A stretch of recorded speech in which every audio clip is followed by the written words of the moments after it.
My name is Paul Wolliver. I'm the owner of Pinellas Power Products, and this is the product demonstration video for my extended runtime fuel kits for generators that run the 145cc Chenjing Goyo engine. For the purpose of this video, I will be demonstrating this on the MaXpeedingrods MXR4000GT. To start off with, the most common question I'm asked is, with your kit installed, can I still run off the stock tank? And the answer is yes, absolutely, you can run off the stock tank. Another thing that I'd like to cover quickly is that if you are watching this video on YouTube, look in the description section and you'll see a link to get to my website where I have a page on this exact product, and it has a tremendous library of information. If you have any questions that I don't answer in this video, it'll be on that page somewhere, either in the installation instruction video or the fine-tuning and troubleshooting video or in the text on it. If you happen to be watching it on YouTube and you need to get in touch with me, please do not try to contact me through YouTube. I do not monitor the comments on YouTube. I simply don't have time. But if you go to my website and either contact me by phone or by email, you'll get an immediate reply on this. Let's go ahead and get started.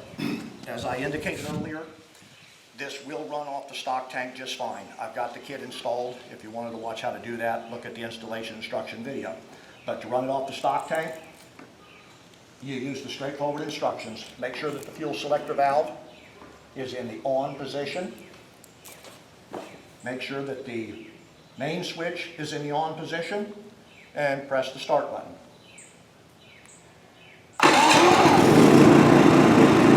There you go.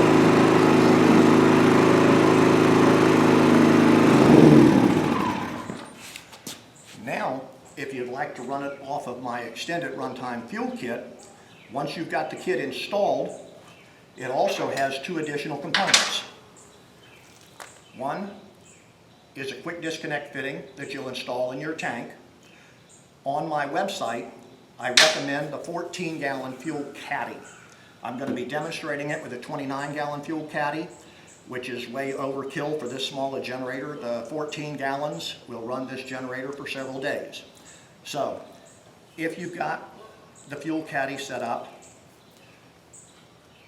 you would take the hose that's included in the kit, and you'll notice that there is an arrow on the prime bulb pointing in the direction of fuel flow. And that would be from the tank to the generator. So you would take the tank end and hook it to the quick disconnect on the fuel tank. If your fuel tank has a manual valve, you would open the manual valve. If your fuel tank has a manual vent, you will open the vent.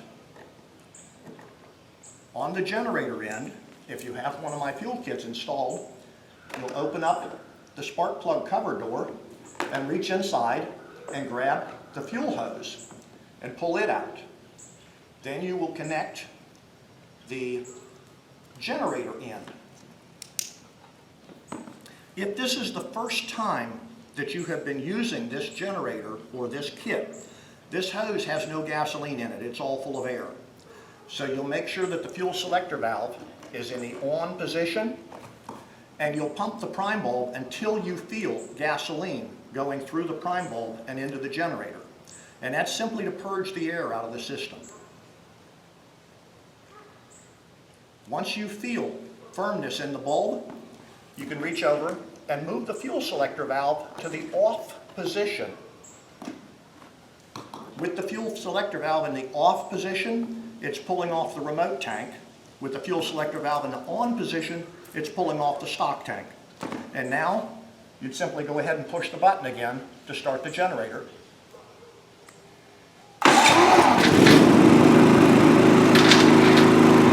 And now it's running off the remote tank.